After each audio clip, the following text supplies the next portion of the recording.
Hello, welcome friends. Today we are going to study about the coefficient of rainfall. So, how its effect on the hydraulic design of the structure. So, welcome back to my @NRM Wala channel. And dear friends, I am requesting you please subscribe the channel and watch the full video up to end, and please share this video. So CRA, it means that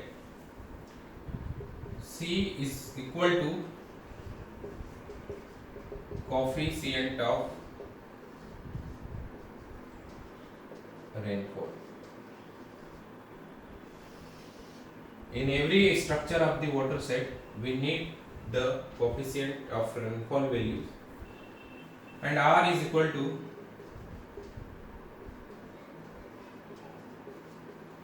rainfall intensity, A is equal to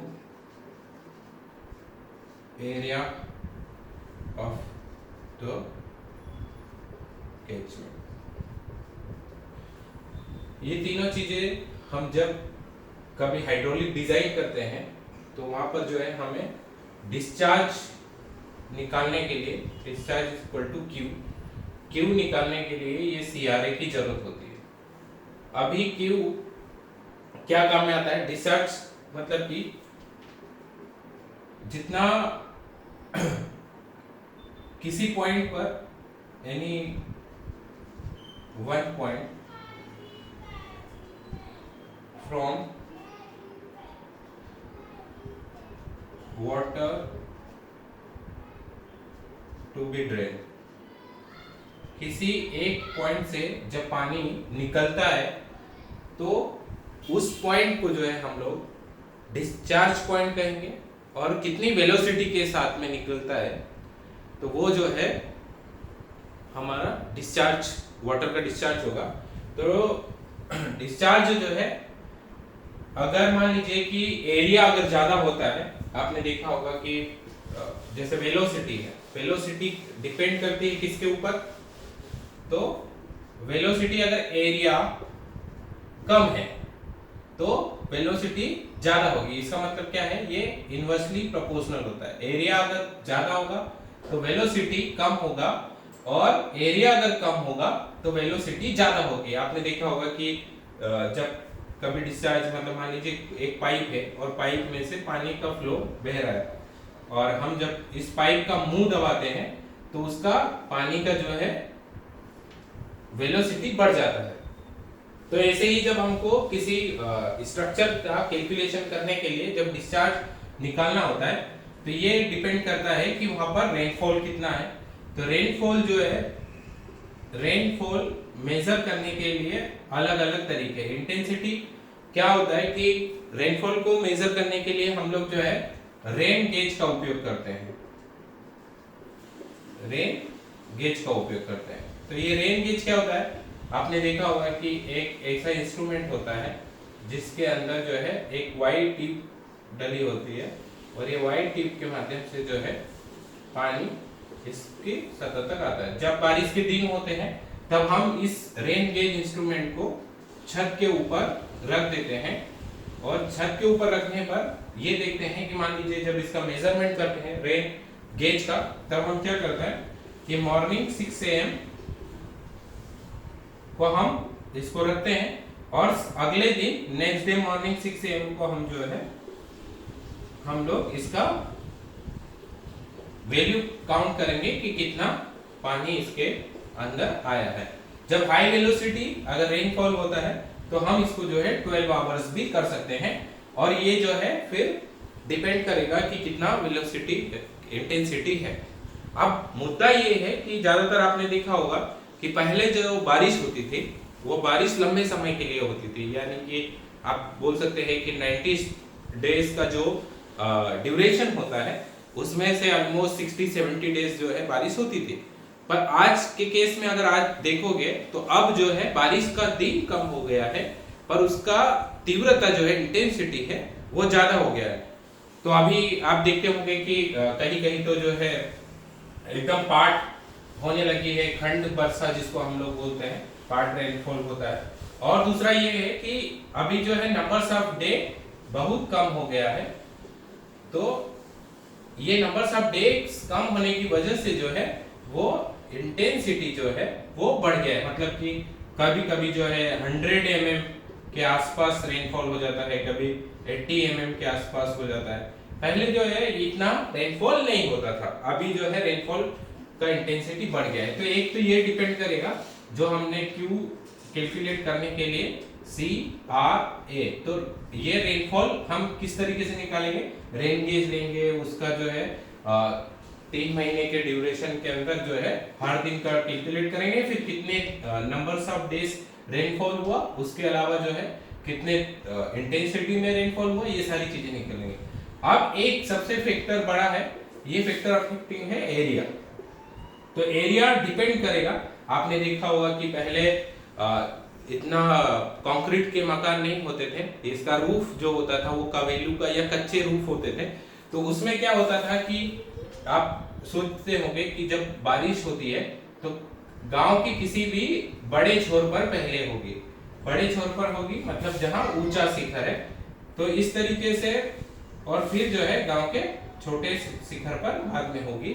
मतलब जब बारिश, वर्षा का बारिश होगा तो यहाँ पर पहले आएगा, फिर यहाँ पर बाद में आएगा। अब ये दोनों पानी जो है इधर से आता है, इधर से आता है और इधर से निकलता है, मतलब किसी एक आउटलेट पे। तो हम ये पूरे एरिया को जो है वाटरशेड एरिया बोलेंगे, और इस गांव का आउटलेट पॉइंट ये हुआ, तो यहाँ से जो है ये ड्रेनेज के माध्यम से बाहर चला जाता है। तो हमें क्या करना पड़ेगा कि ये एरिया जो है ये निर्भर करता है कि उसका टाइम ऑफ कंसंट्रेशन कितना है। टाइम ऑफ कंसंट्रेशन बोले तो एक पहले पॉइंट पर पानी गिरना और उसी के साथ साथ जो है आखिरी तक निकलने वाले टाइम को जो है हम ये लोग टाइम ऑफ कंसंट्रेशन बोलेंगे। तो इसका मतलब क्या हुआ कि अगर पानी कम समय में यहाँ पहुंचता है तो टाइम ऑफ कंसंट्रेशन कम है, और अधिक समय में पहुंचता है तो टाइम ऑफ कंसंट्रेशन ज्यादा है। और वाटरशेड में हम लोगों को ये टाइम ऑफ कंसंट्रेशन ही बढ़ाना है। तो कैसे बढ़ा सकते हैं, आप देखते हैं कि आपने सोचा होगा कि कभी कभी सड़क पर एक लिमिट तय की जाती है कि नेशनल हाईवे है तो 80 किलोमीटर पर आवर चल सकते हैं, या फिर आपका ग्रामीण सड़क है तो 20 किलोमीटर पर आवर चल सकते हैं, या स्टेट हाईवे है तो फिर 40 किलोमीटर पर आवर चल सकते हैं। बट फिर भी जो है लोग स्पीड मेंटेन नहीं करते हैं, कभी कभी जो है हायर स्पीड में चलते हैं, मोर देन स्पीड में चलते हैं जो डिसाइडेड स्पीड है। तो उस समय क्या करते हैं कि वहां पर जो है सड़क पर ऐसे ब्रेकर बना दिए जाते हैं, रंबल स्ट्रिप या फिर जो है इस तरीके के ब्रेकर बनाए, ताकि जो है गाड़ी वाला इसके ऊपर जो अपनी लिमिट को कंट्रोल करेगा। तो इसी तरीके से हमें ये टाइम ऑफ कंसंट्रेशन बढ़ाना है, तो वाटरशेड में भी हम लोगों को क्या बनाना पड़ेगा, ब्रेकर। अब वाटरशेड में ब्रेकर हम इस तरीके के तो नहीं बना सकते हैं, तो हमें अलग अलग प्रकार के बैरियर या ब्रेकर बनाना पड़ेगा। तो ब्रेकर हो सकते हैं, चेक डैम हो सकता है, प्लांटेशन हो सकता है, अर्दन डैम हो सकता है, जो हम एरिया और ड्रेनेज ट्रीटमेंट के में पढ़ेंगे। तो आज जो हमारा डे 5 है, हम लोग आज ये पढ़ने जा रहे हैं कि हम डिस्चार्ज को कैसे कम किया जा सकता है। तो ये कौन कौन से फैक्टर अफेक्टिंग है। तो एरिया क्या होगा, अगर मान लीजिए कि कल्टीवेबल एरिया है तो वहां पर जो है टाइम ऑफ कंसंट्रेशन क्या होगा, अधिक होगा। उसके अलावा मान लीजिए कि फ्लैट लैंड है या फिर जैसे कंक्रीट की सड़क है, तो ये जहां है यहाँ टाइम ऑफ कंसंट्रेशन कम होगा इसके कंपेयर में। फॉरेस्ट लैंड में भी जो है टाइम ऑफ कंसंट्रेशन ज्यादा होगा। मतलब क्या आप देखे होंगे कि कभी कभी जब बारिश होती है तो हमारे पास अगर छाता नहीं है तो हम क्या करते हैं कि किसी भी पेड़ के नीचे जाके खड़े हो जाते हैं, ठीक है। क्यों? क्योंकि बारिश जब होगी तो पेड़ जो है इसको कुछ समय तक होल्ड करेगा, बारिश को होल्ड करेगा। तो इस वजह से जो है हम लोग इसके नीचे छुपते हैं और बारिश खुलने के बाद में हम आगे कंटिन्यू करते हैं। तो ये जो है एरिया हो गया। एरिया अलग अलग तरीके के हैं, कल्टीवेबल एरिया है, फ्लैट लैंड है, फॉरेस्ट एरिया है, और इसके अलावा भी अगर मान लीजिए कि ब्लैक कॉटन सॉइल है तो वो भी जो है वाटर होल्डिंग कैपेसिटी इसकी ज़्यादा होती है। इसी के अलावा अगर हम देखें कि मूरम है तो मूरम की जो है water holding capacity less than to black soil. तो ये इस तरीके के जो है हमारे फैक्टर अफेक्टिंग हो गए डिस्चार्ज निकले। अब बात करते हैं एरिया, रेनफॉल हमने बात किया, अब हम बात करेंगे कि सी की वैल्यू क्या होगी। तो ये सारी चीजें जो है सी कोफिशिएंट ऑफ रेनफॉल होता है, तो सी जो है ये एक तो फॉर्मूले के थ्रू निकाला जा सकता है या फिर इसको जो है रीजन वाइज जो है दिया गया है कि 0.5 जो है हम लोग इंदौर रीजन के लिए कंसीडर करते हैं, 0.4 जो है हम जबलपुर रीजन के लिए कंसीडर करते हैं, ये रीजन वाइज अलग होता है। तो इस तरीके से जब हम निकालेंगे तो ये Q is equal to discharge जो है वो निकलेगा किसी भी, और फिर ये डिस्चार्ज जो है ये डिपेंड करेगा, डिस्चार्ज के ऊपर डिपेंड करेगा कि हमारा जो है स्ट्रक्चर का किस तरीके से डायमेंशन होना चाहिए। हम लेंथ तो डिसाइड कर देते हैं, बट उसका बॉटम विड्थ कितना होना चाहिए, टॉप विड्थ कितना होना चाहिए, मतलब स्टेबिलिटी ऑफ स्ट्रक्चर कितना होना चाहिए, ये हम लोग जो है डिस्चार्ज के थ्रू आउट निकालते हैं। तो ये जो है आज डे 5 में हम लोगों ने जाना कि किस तरीके से हम जो है डिस्चार्ज निकालेंगे, कोफिशिएंट ऑफ रेनफॉल कैसे निकालेंगे, R is equal to rainfall of intensity कैसे मेजर करेंगे, और एरिया कौन कौन सा एरिया जो है इसमें फैक्टर अफेक्टिंग होगा। तो दोस्तों thank you for watching this video and please subscribe the channel NRM वाला and share the video ताकि ज़्यादा से ज़्यादा लोग इसको देख सकें।